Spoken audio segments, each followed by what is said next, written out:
Imagina passar por um treinamento tão pesado que, para evoluir, você literalmente precisa morrer e renascer como outra pessoa. É exatamente isso que acontece com Yusuke Urameshi quando ele entra na caverna para dominar o Reiko Hadouken, a técnica suprema criada por Genkai em Yu Yu Hakusho. Enquanto o time se prepara para a próxima fase do Torneio das Trevas, Yuzuki é levado por Genkai até uma caverna isolada para enfrentar o teste definitivo, onde corpo e alma são empurrados além do limite. A pergunta que importa para a nossa vida não é se ele vai sobreviver, mas o que essa descida ao inferno revela sobre transformação, ego e o momento em que o verdadeiro poder aparece. Se você já sentiu que o eu que te trouxe até aqui não dá mais conta do que você precisa se tornar, este vídeo é para você.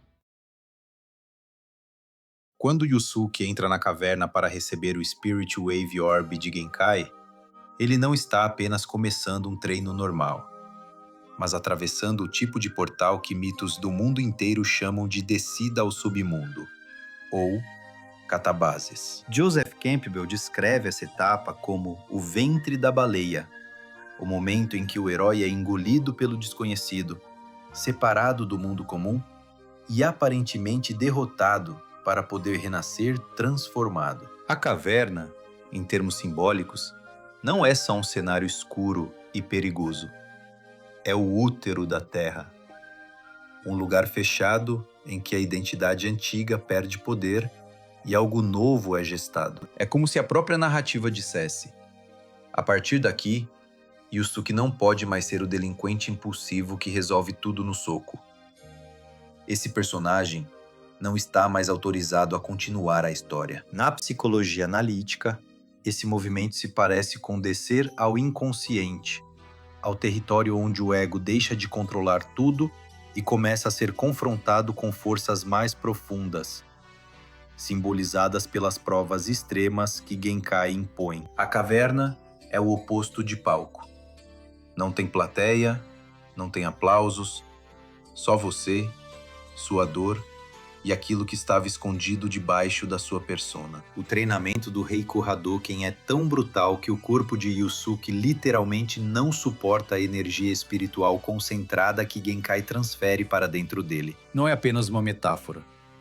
Dentro da história, é morte real. Se ele falha em integrar aquela energia, o corpo apaga e a alma pode não voltar. O Yusuke que entra na caverna é o garoto que confia quase tudo na força bruta, no impulso e na coragem de bater de frente com qualquer um, não importa o custo. Só que agora o inimigo já não é mais um bandido de rua ou um demônio qualquer. A escala do conflito exige outro tipo de poder. Um poder que não nasce só do punho cerrado. É por isso que, em termos simbólicos, esse Yusuke antigo precisa morrer. Não como punição, mas por necessidade evolutiva. Certos desafios da vida simplesmente não são vencidos com o mesmo personagem que você foi até ontem. Você precisa abandonar antigas defesas emocionais para acessar um nível de consciência mais amplo. Na prática, isso se parece com aqueles momentos em que o jeito que você sempre usou para se proteger, ironia, agressividade, fuga, controle, começa a te destruir mais do que te salvar. O colapso que Yuzuki vive na caverna é o colapso de um estilo de vida inteiro. O eu que acha que vai segurar tudo sozinho na base da porrada emocional, finalmente encontra um limite inegociável. Enquanto Yusuke está entre a vida e a morte, Pooh, chamado de Pio em algumas dublagens, sente a dor do mestre e se lança na caverna para tentar salvá-lo. No universo de Yu Yu Hakusho, o espírito animal é ligado à alma do detetive espiritual. Se Yusuke morre, Pooh morre também, porque eles são duas faces da mesma essência. Mas, psicologicamente, Pooh é mais do que um mascote fofo. Ele representa o núcleo instintivo da vida. Aquilo em você que ainda quer continuar, mesmo quando a mente consciente já desistiu. É o self profundo, não racional, que antecede o ego e sustenta a existência quando sua narrativa consciente entra em colapso. Quando o Pu entra na caverna, é como se o inconsciente estivesse indo atrás do ego para impedir que ele se destrua de vez. Yusuke não levanta para salvar a própria pele, mas porque vê seu espírito animal prestes a morrer. E esse detalhe muda tudo na dinâmica da transformação. Na nossa vida, esse Pu interno aparece na forma de pequenas pulsões de vida em meio ao desespero. A vontade de pedir ajuda, um amigo que insiste, um projeto que reacende, um gesto de cuidado que não faz sentido para alguém sem esperança. São sinais de que, mesmo quando seu ego quer abandonar tudo, algo mais fundo em você ainda escolhe viver. O Reiko Hadoken não é uma técnica que se domina pela força bruta ou pelo orgulho de ser o mais forte, mas um modo de canalizar energia espiritual que exige integridade interna. Genkai deixa claro que o poder da onda espiritual não pode ser entregue a alguém imaturo, porque ele amplifica tudo o que já está no coração. Se o ego domina, o poder corrompe. Se o coração se abre, o poder se torna proteção. É aqui que entra o momento decisivo do ritual. Quando Yusuke, exausto, vê Pu à beira da morte, ele reúne tudo o que tem, não para se provar superior, mas para salvar outra vida. Nesse instante, o ego deixa de ser o centro da equação. Não se trata mais de eu preciso ser mais forte, mas eu não suporto perder quem confia em mim. Na linguagem de Jung, esse momento é uma espécie de função transcendente. O ponto em que ego e self, razão e instinto se alinham em um gesto que não é mais puro cálculo, nem pura impulsividade. O resultado é que a energia explode, o Reiko Hadoken finalmente flui, e Yusuke não só sobrevive como renasce, com um novo tipo de poder, adequado ao próximo capítulo da jornada. Ele não rouba a técnica. Ele recebe, porque naquele estado de entrega, ele se torna alguém que pode carregar aquilo sem se destruir. Na vida real, algo parecido acontece quando você abandona a fantasia de controlar tudo para colocar no centro um valor mais alto. Cuidar de alguém, proteger um princípio, sustentar uma verdade que não é só sobre o seu ego. É impressionante como decisões tomadas a partir desse lugar geram uma força que não aparece quando você só está tentando se provar. A jornada de Yusuke na caverna resume de forma brutal 3 leis da transformação profunda que aparecem em mitos, na psicologia e na filosofia. Primeira lei: ninguém atravessa a própria caverna sem perder algo. Toda mudança real cobra o preço de um eu que precisa ficar para trás. O jeito de reagir, o papel que você ocupava, a narrativa que te dava segurança. Se você tenta manter tudo igual e ainda assim quer um resultado novo, fica preso na porta da caverna, reclamando do mundo e chamando de injustiça aquilo que, no fundo, é medo de morrer simbolicamente. Segunda lei: o instinto de vida vai tentar te puxar de volta se você deixar. Pu representa esse pedaço seu que ainda quer viver bem, mesmo quando você cultiva pensamentos de desistência, autossabotagem ou cinismo. Aprender a ouvir esse mascote psíquico é prestar atenção às pequenas vozes internas que pedem ajuda, descanso, mudança de caminho, antes que algo em você quebre de vez. Terceira lei: poder que não serve a nada além do ego acaba te destruindo. Yusuke só suporta a onda espiritual quando seu impulso não é ficar mais forte que todo mundo, mas proteger uma vida que depende dele. Da mesma forma, habilidades, inteligência e carisma, quando usados só para alimentar vaidade ou dominação vazia, acabam voltando contra você em forma de burnout, relações quebradas e sensação de vazio. Para não deixar essa análise apenas no campo da teoria, vale transformar a experiência de Yusuke em 3 perguntas práticas para sua própria jornada de transformação. Pergunta 1. Qual eu antigo precisa morrer para o próximo capítulo da sua vida começar? Pode ser o personagem que se faz de forte o tempo todo e nunca pede ajuda, o delinquente emocional que resolve tudo no grito, ou o espectador passivo que espera que a vida mude sem entrar na caverna. Colocar isso em palavras já é um primeiro passo para deixar esse personagem para trás. Pergunta 2. Onde está o seu Pooh hoje? Quais são os sinais de que uma parte de você ainda quer viver melhor, apesar do cansaço e da frustração? Uma amizade que insiste, um hábito saudável que você sente falta, um projeto que não te abandona. Nutrir essa conexão é como cuidar do seu espírito animal. É isso que vai te puxar de volta quando você exagerar no autoabandono. Pergunta 3.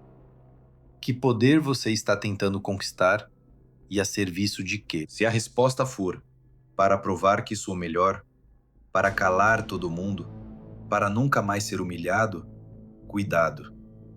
Esse tipo de motivação tende a entrar em guerra com você mesmo depois. Quando o foco muda para proteger, servir, construir algo que faça sentido, o mesmo esforço começa a produzir um tipo de força mais estável e menos autodestrutiva. Antes de fechar, vale olhar para o outro lado dessa história. O que acontece com quem nunca entra na própria caverna? Em Yu Yu Hakusho, Yusuke não é o único personagem que sofre, apanha da vida e tem a chance de mudar. Mas é um dos poucos que aceita passar por um processo tão radical de transformação, mesmo sem entender tudo o que está em jogo. Na vida real, muita gente chega na porta da própria caverna, sente o chamado para mudar um padrão antigo, mas volta para trás na primeira dor, se agarrando ao conforto de um personagem que já não dá conta de nada. O preço disso raramente aparece de uma vez. Ele vem em forma de anos repetidos, relações que se quebram do mesmo jeito, oportunidades que escorrem pelos dedos porque a pessoa não tolera o desconforto de desmontar o eu antigo. E Yusuke, por mais teimoso que seja, escolhe uma coisa que parece simples, mas muda tudo. Confiar numa guia que enxerga mais longe do que ele. No caso, Genkai. Ele não entende todos os detalhes da onda espiritual, não domina a teoria por trás da técnica, mas aceita se submeter a um processo que fere o orgulho dele, que tira o controle da mão dele e entrega para alguém que está disposto a apertar os limites até o extremo. Esse é um ponto cego clássico na vida adulta. A gente diz que quer mudar, mas só até o ponto em que ninguém encosta nas nossas defesas favoritas. Ninguém nos confronta. Ninguém pede que a gente abra mão de ter razão. Genkai encarna justamente o contrário.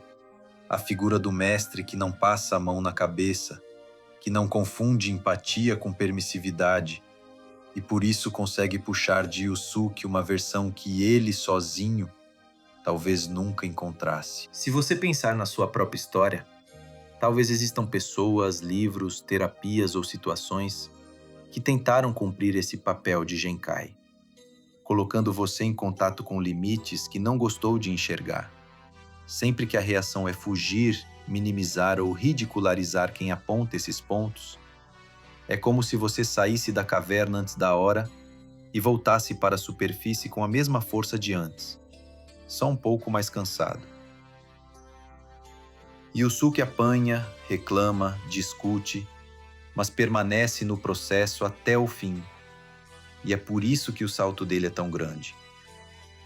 A técnica que ele recebe não é só prêmio. É consequência de ter aguentado ficar onde doía, sem anestesiar e sem terceirizar a responsabilidade. No fim das contas, a pergunta que esse arco deixa para a nossa vida é menos: qual técnica secreta eu posso aprender?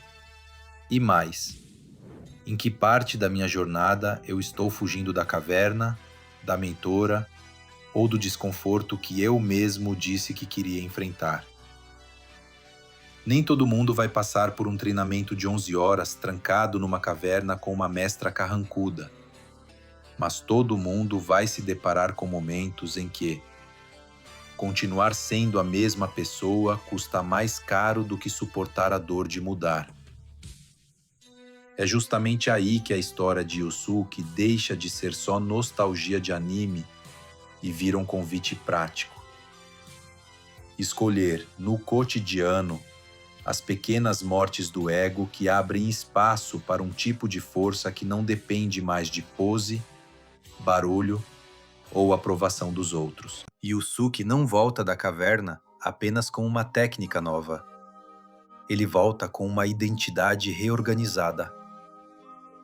Alguém que ainda é impulsivo, teimoso e irritado, mas que agora sabe que seu poder verdadeiro não nasce do ego, e sim daquilo que ele decide proteger. Esse é o ponto em que a história deixa de ser apenas um anime de luta e vira um espelho da nossa própria dificuldade de abandonar versões antigas de nós mesmos. Toda individuação verdadeira exige esse movimento.